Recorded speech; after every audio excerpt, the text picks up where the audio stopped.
So guys, this is the video that caused the whole saga we are seeing at the moment. If you've been wondering what is it that Mr. Dele Farotimi said about Tony Elumelu, what is it that Mr. Dele Farotimi said about the Ekiti billionaire and all that. So guys, you are going to hear it. Mr. Dele Farotimi himself came out to tell the entire world what was it that he said that they are looking for his life.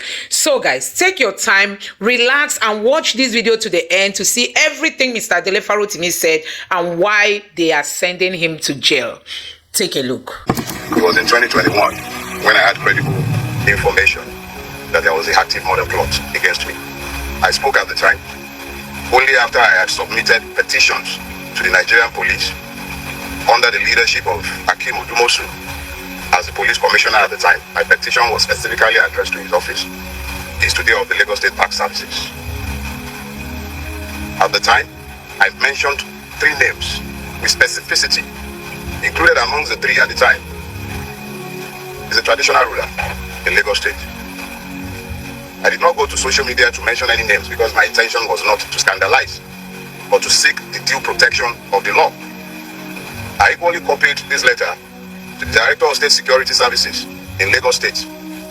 These petitions were duly received, but neither were acted upon. That was in 2021. I trusted to God for my safety, and unlike many others, I refused to flee Nigeria, even in spite of the knowledge of the fact that people in very high offices were after my life. I did not go to social media. I wrote due petitions to state security services and to the Nigerian police.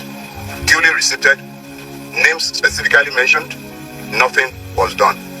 There were 6 persons in that meeting. I mentioned only 3 names. Now, fast forward. On the 11th of November, we received, a letter was received in my former office, my law practice, where the office had left now, inviting me to Zone 2, Onikon. That's the Lagos and the Nigerian Police Command Zone 2 at Onikon. The letter signed by DCP, I believe Woga or something. The DCP signed the letter. And they were said to be on a dispute resolution or something along the line, and my attention was required. I received that letter on Monday the 11th, right? Yes, and I was required to come on Wednesday the 13th. I had a medical appointment that morning, a very urgent one. I shelved it. I attended Zone 2. They asked me to be there by 10 o'clock. I was there. I was there by 9:45. On getting there, I was presented with a petition written by a lawyer purporting to act for no less a person than the very best friend of our president in the Nigerian branch, Mr. Tony Elumelu, alleging that I had defamed him and cyber-stalked him. I struggled to maintain my composure because I was exceedingly provoked by the frivolity of the stupid, very stupid, self-indulgent petition. But I answered it because I was asked to write a statement. And I wrote my statement, owning each and every word that he alleged that I said in defamation of him. The IPO then took my statement and the file to see the DCP, who assigned my letter of invitation, and I was asked in. I'm giving you this background because they are all germane. The gentleman, I believe DCP Woga, then said I should be given bail and I should go, and whenever they needed me, they would send for me. And I felt that this was classic police harassment. So I told the gentleman, I have written a statement in response to a clear allegation. There are no ambiguities. I have not denied what he claimed that I said. But I am saying that there is absolutely no crime. There is absolutely no crime to be found in what I have said. And what did I say? Somebody asked me on Twitter, somebody tagged me and asked a question.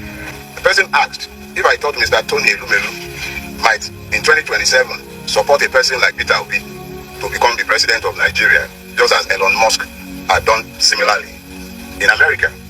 And I answered, how can you possibly be asking that of Tony Elumelu? Tony Elumelu is a member of the Nigerian winning class. A veritable member, a beneficiary of the system. Why would he fight against the system? I think then I translated the Yoruba proverb, I said he's an impoverished rich man. That was the extent of everything I said. At best, you call that vulgar abuse.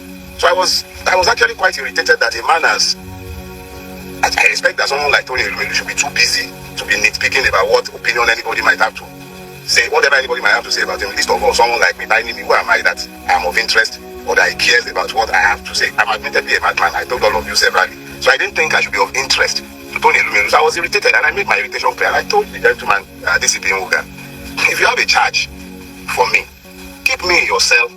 Today is Wednesday. At the latest, by Monday, you should be done drafting your charges. So keep me in your cell. When it is Monday, you would have been done with filing your charge. You can then take me to court. They didn't build your cell for goats. The people at India, they are not animals. Me, I'm not taking bail. At this point, he went up to what I now later realized was the AIG's office. Long story cut short, after some back and forth, AIG asked us to come in because Nwoga was in, we were outside. I was asked, Nwoga, you pardon me, I don't know how to pronounce this, everything. So we were outside and we were eventually asked to come in. And it was at that point that I recognized that lawyer. The lawyer who wrote the petition had been hanging around whilst my statement was being taken, whilst I was in the DCP's office. I didn't know who he was, but now he was in the AIG's office. And the AIG asked him, do you have the authority of Mr. Elumelu to write this petition? He said, yes, he did. So the AIG said, well, you would have to tell your client to write us himself under his own hand to ask for Mr. Farotimi's prosecution. I was incensed that he would be asking that, but I could also recognize the delicacy of his position. Here is the very best friend of Mr. President who just went to France with him, demanding the prosecution of an irritant like me. Who was I? But the AIG used his discretion, and me, I'm a Yoruba boy. When somebody has tried to diffuse a situation, I accepted the way he diffused the situation. So he asked us to go. He told the man who had been talking bail that Mr. Farotimi is not unknown to you. When you asked him to come, he came at your invitation.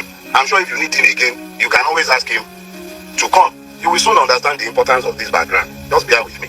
So when we got back downstairs, DCP turned to me and said, come back next week, Thursday. I had things already scheduled for that day. I did not hike you. With Global, you order anything you want, and when you receive it, you celebrate it downstairs. Order Global and we'll deliver in minutes. I became aware that some men purporting to be policemen from the Ekiti State Police Command were in Lagos on a mission to abduct me. I believe the Ekiti State Police Command is under the Zone 2 at Onikon. I was at Onikon repeatedly, and nobody was aware of any form of interest in me by the Ekiti State Police Command or any police information for that matter. So at this point, knowing I'm being very familiar with the evil forest that we call Nigeria, because that is what we have built. So living in this evil forest, it became particularly clear that I must be very careful with my movement because there were kidnappers on the prowl, or perhaps hired killers, because this could definitely not have been policemen. I wasn't missing, I wasn't lost, my whereabouts was not unknown, but these persons were intent on abducting me. Knowing all of this, I was forced to avoid publicizing the funeral services of my father-in-law, which took place in Ibadan last week. I had to be moving around like a prey, being hunted by persons who are meant to be paid by my taxes for my protection. Things got to a head on Friday afternoon when one of my domestic staff was about to be abducted in this same attempt at getting me. He was told that he had a parcel, but I had already raised the threat level in my household and everywhere around me, and the young man was conscious enough to avoid being abducted. But these persons abducted the security staff of a company in which my wife has interests, and we had to strive to have this person bailed by that evening. Now, this was where it began to get interesting, because now I had to try and find out exactly what was going on. And I thank God for grace, because we must all become very clearly aware that there are times when you'll be waiting to find angels with wings, but the angels that will be sent to you might not come with wings. But there have been men and women who stepped up to the plate in the last couple of days with information, and information is power. It came to my knowledge that there is a charge that had been fraudulently preferred against me before a court in Ekiti State at the instance of Chief Afe Babalola. This charge had been fraudulently preferred, hidden from view, and the court had purportedly demanded my presence multiple times, and I had failed to appear before this court. And this court had then proceeded to issue a bench warrant for my arrest. This is classic Afe Babalola. I detailed his corruptive influence in my book, Nigeria and its Criminal Justice System. And what he has done is exactly what he has always done in hiding, but he has done it this time again. And the calculations were that I would have been picked up, taken before this judge who must have either been compromised or misled in Ekiti. And I would have been remanded in prison custody for being somebody who was meant to face trial and who had refused to bring himself to court. I am reliably informed that social media influencers have been paid to spin these narratives after my arrest. Human rights activists have been positioned to start speaking after my arrest, including one attire. High offices in this country have been compromised in pursuit of my person. High offices, from the Inspector General's office, because the police have been subverted. The Attorney General of the Federation needs to examine himself because his office has been somehow linked to this as well. I do not know if the presidency is directly involved in this, and I will not make frivolous charges. But high offices have been subverted in pursuit of a criminal purpose. I have committed no crime, done nothing wrong. If I have committed any wrong for which the state requires my attendance in a court or at a police station, they know exactly where I live. I will live only once, but I will not live cowering to any man. Let us be clear. If and when I have a charge to answer before a court, you all know where I live. I'm not hiding, and I'm not running away from anybody. Let us be very clear about that. I will never run away from Nigeria. We all have to pretend that we are in a democracy, and we have to pretend that we are citizens, and we have to pretend that we are a country ruled by law. And by all means, you will pretend that we are. I have done nothing. And if I have a charge that should be preferred against me, bring it on. I'm happy to come to court to have my day. If there is a crime, there must be justice, not only for the person who is aggrieved. There must be justice for the accused. And there must also be justice for the system. This is not how to build a rule-based system, where the system itself becomes so criminal that policemen were engaged in criminality. I was at zone 2 twice. But this, they never reported in any police station in Lagos. Never. This was a rogue operation designed to achieve a criminal purpose. Gentlemen of the press, I am a Nigerian, what's and all. I'm not different from any one of you, but I desire a better Nigeria. And in my desire for a better Nigeria, the only weapon I have employed, whilst others have picked up guns, whilst they picked up lies, blackmail, the only weapon I have ever used is the truth. It is sufficient both as a weapon and as a defense. If you are not happy with anything I have said, whether it is the one that is busy complaining that I say that he's an impoverished rich man, or the one that is angry that I told the truth of his corruption of the society, or any one of them that are angry about what I have done, the only thing that binds all of us, and by which we are bound, is fidelity to the truth. If I have done anything wrong, drag me to court. Stop all this on their hands or repetitious move, and let me be very clear. A petition is on its way to the National Judicial Commission. Let it find out exactly who this judge is. I will not dignify this fraud.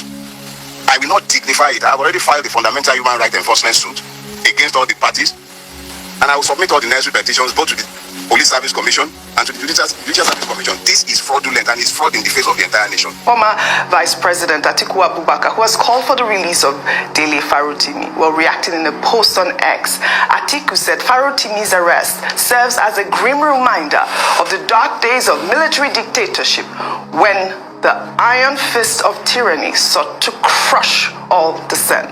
Well, he went further to state, I am made aware that Dele is being accused of defamation, an offense that under normal circumstances should not warrant the involvement of law enforcement. The police's intervention in such matters is nothing less than the use of a sledgehammer to swat a fly, an outreach of unimaginable proportions. But we know also that, Omoyele Sowore Money I not get with any one of you. I barely survive, and I thank God for His grace. I'm just a contented man. I'm not a wealthy man. I am blessed, but not be me on a the fight. You are fighting God. If you don't know it before, make I tell on her. God is tired of all of your madness. Do you hear that? You are not fighting me. I don't have a God complex. That's not what I'm telling you. If you are so stupid that you can't get it into your stupid heads, whether the ones with gray hairs or the ones that are bald-headed and stupid, you're not fighting me. It's not me. Who am I? Who you be? Where you do? Who I be? What if I take fight you? The one that has been busy running kitty kata kata from a kitty up and down the place. You want to carry me to do what? You go chop me if you carry me. When you are done carrying me, what would you do? You eat me. But before you go even catch me, you say go try. Do you understand? When I am properly required, by law, it shall be there. None of honor. Let me be clear. You've hounded some people and they've taken into exile and gone nowhere. We'll stay here together. This is the land of my birth. I will run nowhere for any one of you. The truth is sufficient as a weapon and it is sufficient as a shield. That is God. So be clear. I'm not fighting Dele Farotimi. The day I step out of line, I then employ lies in my advocacy, in my fight against your decadent system. Then you have an edge. But I told you years ago, the truth is the only silver bullet by which the monster called Nigeria might be killed. Let me be clear. I will never employ lies against you. I will never ever do anything for self-aggrandizement in my fight against you, or I will defeat you. In fact, you have been defeated. Each and every one of you. The truth is the one thing that you can never ever defeat. Go watch Leonidas and 300 again. You know why they could not defeat Leonidas until treachery came? It's a narrow pass. Every time you argue against the truth, you lose. And for the traitors, those who come into the public space and speak as saints, pretending to champion the people's cause, even when you have betrayed their trust. I see you and I know you. I know your role. Yeah, I know your roles in this, but you're already defeated. Keep that in mind. And know one thing as well. As sure as God liveth, you will also receive your judgment for what you have done with this conspiracy. Is there anything that you can say you like about Tinubu? Anything? Oh, I am very, very happy. I thank God for Tinubu. Without Tinubu, I wouldn't have known that we can have fake bishops. Without Tinubu, I wouldn't have known that some men that I thought were honorable men are not honorable. Without Tinubu, I wouldn't have lost more than half the people I grew up with and thought were my friends, who have now discovered are largely ethnic and ethno-religious jingoists. And they are not just Yorubas, some Igbos are amongst them, and some Hausas as well. I'm talking about friends across the length and breadth of Nigeria. Tinubu has been very good at unveiling the true nature of people. So all the horrible people who had been busy protesting to be men of God, one can see them clearer. That's because of Tinubu. If Tinubu were to be a man whose evil was ambiguous, if it was possible to say maybe he's not bad, it would have been very easy for them to continue pontificating and sounding like men of God. But the fact that the man is so unrepentantly and clearly evil, and they have found accommodation for him, and they are the ones excusing the evil, explaining the evil, looking to normalize the evil, they don't even mind taking off their own garments of honor to cloak a filthy felon. Tinubu can only be thanked though. I thank God for Tinubu. Without Tinubu, I wouldn't know the things I know today. Some people I thought were men. In fact, some people I thought were gods. They've been revealed to be men. Just men. Just men. So Tinubu has been a very good thing for this country. Excellent thing. How would we have known how useless our judiciary is if it wasn't for Tinubu? Tinubu has been a fantastic blessing to Nigeria. So now we know that some men who used to pontificate about honesty does not matter to them. Men who used to talk about citizenship, freedom, electoral rights, it doesn't matter to them. Now we know. If it wasn't for Tinubu, how would I know? Some men would have gone to their graves with honor if it wasn't for Tinubu. Do you know how many people Tinubu has turned naked? No, I am thankful for Tinubu. Mr. Peter Obi is not a messiah. He's definitely not. So why did you support Why him? do we need a messiah? The people you call obedient today were obedient before there was a Peter Obi. As a Democrat, I don't expect Mr. Peter Obi to be dictating the terms of peace in the Labour Party. I'm not speaking or writing for this generation anymore. It's a waste of time. So where do you stand on the issue of the likes of former Governor Wike, who's now Minister of the FCT? The aspiring Hitler of Obiakpo. The only thing about Wike is that the man is constantly garrulous about nothing meaningful, cacophonous windbag. That's all he is. He goes around like a court jester. The dawn of their class, the capo di tutti di capi, is sat in Aso Rock today. And it is not the duty of the oppressor to free the oppressed. It is the duty of the oppressed. So, David, see, anybody wey call this thing arrest, that person don dey mad.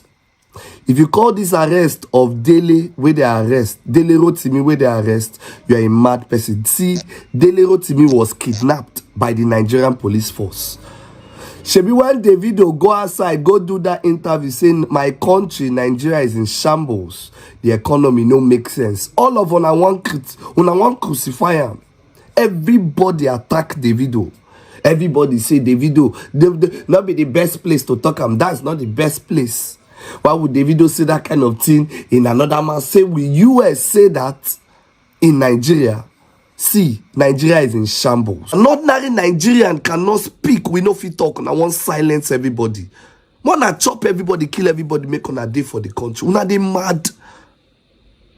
Tinubu here no go stay one place. Your wife here no go stay one place. Every day una they travel up and down. Well, the one time he say Tinubu wife not see say Wike collect house from one woman where they cry with the pikin. She talk anything no. Before you know she go her state. They will go build statue for her. See, Nigeria is gone.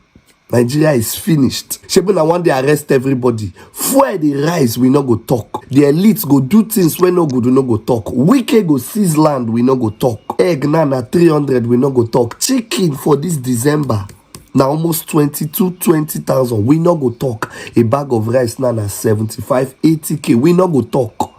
So these men are the kind of men who will feel say be the fearless men, learned men, men when they know what's up with the law. Know wetin then they talk, know how then they talk because they know how to escape them.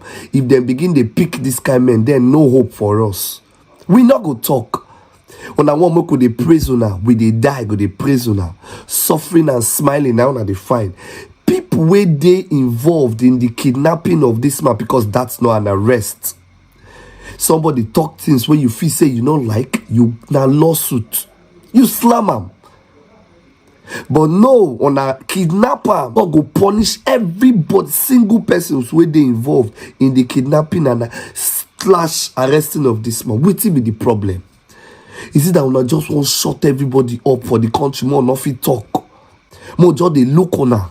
Things not they go where more not fit talk. Every day steady kidnapping, more not fit talk. See, men are release that man. If not, on a go arrest. See, prison go full. What did they go on? You think we are happy? We're not there happy. Nothing is working in the country. See, God go bless Davido anywhere where Davido still go another interview talk. Our country is in shambles. Nothing is working. Nigeria is failing. You open a business as a young Nigerian, you know if you buy fuel. You can't pay staff. I go use only fuel a month. You don't they spend more than 200 to 500,000 naira fuel. And don't talk of people they use diesel.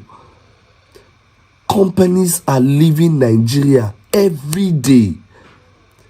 On a no one more will talk about them. What's going on? What will be the problem? How now one make we do them? If they fear arrest Dele Farotimi, there no hope.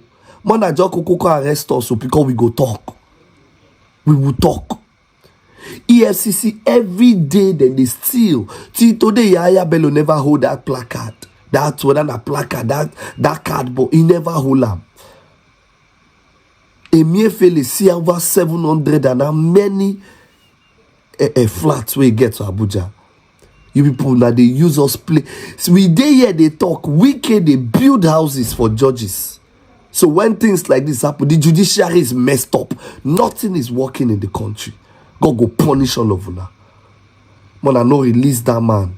Even I no release, I see now another wicked protest. We go protest, we go reach here. On the craze. Wetin dey sup? We not go fit talk. Una dey match our line. Wetin una promise us for election be that? So guys, this and this, you've seen everything in this video. You have seen what Mr. Dele Farotimi said. You are seeing why the establishment is against, the truth. The only thing that is left in the hands of Nigerians is the truth. I mean, as for all the government institutions, they've all been captured. The only thing that has not been captured in Nigeria is your voice. And if we allow our voices to be silenced, then this country is finished. I mean, the only weapon you have now, just like you hear me use my platform to say what I want to say, is your voice. And any day your voice is silenced, then you don't have any hope again. Why are you even in this country? And that is actually what they are trying to do. So what is it that Mr. Dele Farotimi said, that Tony Elumelu will not want to fight the establishment because he knows he's benefiting from it? Yes. Is it not the reality? He's benefiting from the system. How many of them have come out to caution Tinubu in all the policies that are biting hard on Nigerians? They are scared to talk because they know that if they talk, it might affect them. And some of the business owners and all these big businesses, none of them want to talk about against the powers that be, against the government of the day, despite seeing what Nigerians are going through.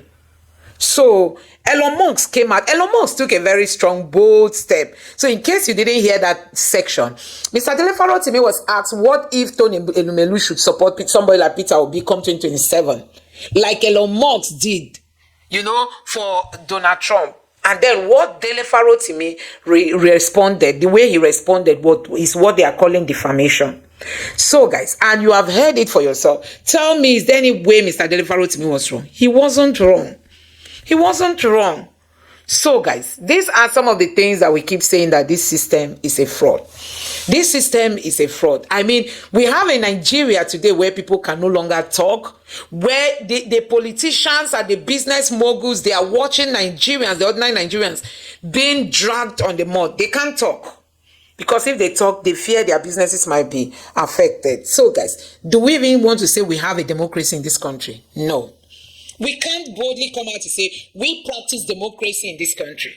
It's not as if the IGP is not aware of what is happening. It's not as if the judiciary is not aware. It's not as if Tinubu is not aware. They are all aware. These are calculated steps that are being taken, to silence the voices of Nigerians. And that is why we all must stand up to resist them. We must say no to this draconian kind of leadership we are seeing in this country. How can you leave a state and go to another man's state, arrest the person, and you have to drive like 7 to 8 hours by road to take the person to your station? Nigerians, what else can be more, dehumanizing than this? What else? It's only in Nigeria you can see that. And that is why we all must lend our voices to say no to all this. Let me know what you think about this in the comment section below. Please don't forget to subscribe to the channel and turn on the notification bell. Thank you.